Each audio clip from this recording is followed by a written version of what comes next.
guys are all having a fantastic day. Today, in this video, we're going to be talking about something a little unfortunate that happened to my Miata. But ultimately, it ended up being a very great thing. So, without further ado, let's jump into it. So, it all started when I turbocharged my Mazda Miata. I was having a blast, making an extra 80 horsepower, 80 torque. Who would not like that in a car, a nimble car like this? So it was fantastic.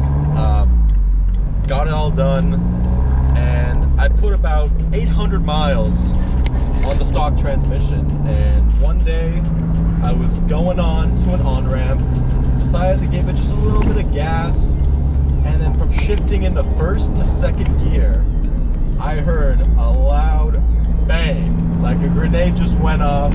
My RPM flew up to 7,000 RPM, and then I was like, ah, crap. I think I know what this means. So, had to pull over on that on-ramp.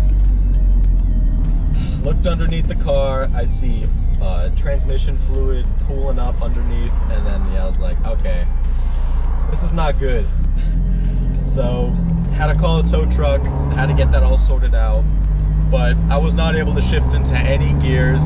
I had 6 neutrals, some would say. So I was like, well, this car is gonna be in the garage for some time. So yeah, it did sit in the garage for a couple weeks. I had to look around, I researched around, like what the hell should I do? My transmission blew up. And it turns out there's a very unique issue that happens to the first generation ND Miatas that you guys really need to know about. Because if you're going to turbocharge your Miata, you don't want to have the generation or the type of Miata I had, because if you do, you'll be at quite a great risk of your transmission blowing up like mine. Now, my transmission blew up at around 800 miles of driving, and it was when I was under high torque, shifting from first to second. So I assume that the second gear just absolutely disintegrated, and that's what led to the demise of my Miata's transmission. It's actually sitting in my room right now as an ornament. So, look, the 2016 Mazda Miatas, the very first production Mazda Miatas, I believe in 2016, had the first generation transmissions. And how you can tell if you have the first gen transmission is you need to go and pop your hood and go inside, look between the engine and the transmission, and there'll be a sticker there. And you'll be able to see what generation transmission you have. And we'll jump right now and check that out, and I'll show you guys what I'm talking about. Alright, well, let's pop the hood, and I'll show you guys what I'm talking about. So I actually have an NC Miata transmission on my car, so of course it's going to be a little bit different. So right now I am recording back at the studio, and upon looking through some more, you can see that sticker on that transmission. If your transmission says a V1, you want to look at that label, you want to look up what version transmission you have. And in general, the V1s have had the most issues, and there's 4 versions of the transmission depending on how new your Miata is. So if you have a newer Miata, such as a 2019, chances are you'll have a V3 or V4 transmission, which is a little bit more robust than the V1. So definitely check that out. If you have that first generation transmission, then I would be very wary about turbocharging your car, because you will be at risk of blowing up your transmission. People recommend to get or install the new generation transmission into your ND Miata, so I believe the 2019, 2020 transmissions, and they are stronger than the version 1s, but they're not the strongest. I actually chose to install an NC Miata transmission in my car because, you see, you'll be good for about 250 horsepower, 250 torque easily. So you really have to not worry at all about your transmission blowing up. I've had about 40,000 miles with this transmission, and I've had 0 issues. You can actually see the aluminum adapter plate I bought from Flying Miata. You need to have an adapter plate if you're going to run an NC Miata transmission, as well as you're going to need to install a new differential. So it's definitely an extensive job. I had to drop the entire subframe of this car. I'll snap a photo in right here. But yeah, this entire subframe had to come out, had to install the new differential in there from a Fiat 124 Abarth Spider. So yeah, it was an opportunity to put a limited slip differential on this Miata GT, but still, it's a very extensive job. So you're taking a bunch of things apart. I did it myself in my garage, but if you're not mechanically inclined, you'd probably want to take it to a shop to do it, and labor's gonna get quite expensive. But the engine's good for about 250 horsepower, 250 pound-feet of torque.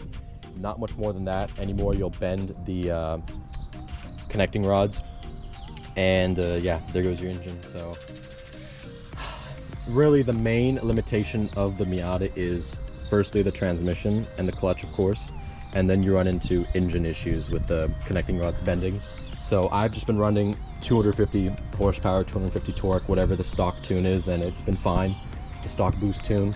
I know some people who drop the engine out and they put new pistons in there, and then the Miata is good for like 350, 400 horsepower.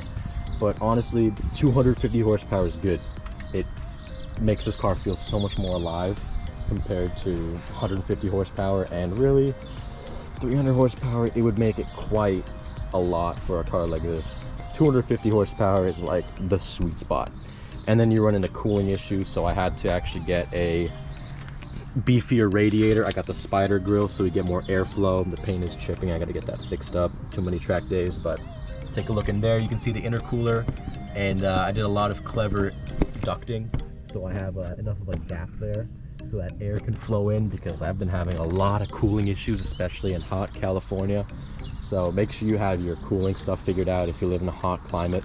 If you live in a cold area, lucky you. But yeah, when it's hot out, you really gotta manage the heat in the Miata, because it was not made to have 100 or 250 horsepower. It's made to just have 150. And then when you slap a big fat intercooler in the front, you're really restricting flow.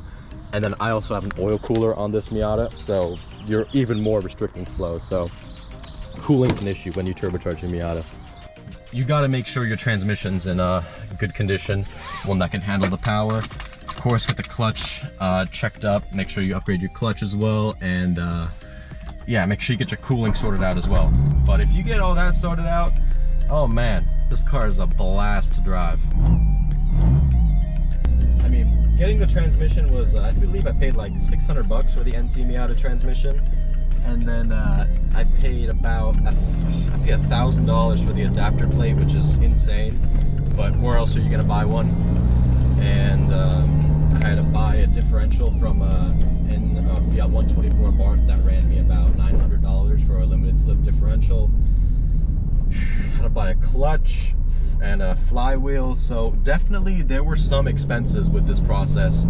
I would say if you're going to turbocharge your Miata, make sure you can afford it. Turbo kit's only one side of the story. You also need to get the supporting modifications if you want to properly do it. So yeah, all things to consider. Yeah, well, that's gonna do it for today's video. Learn from me. Make sure you have the proper supporting modifications to support your turbocharger, so you don't get stranded on the side of a highway contemplating your life choices.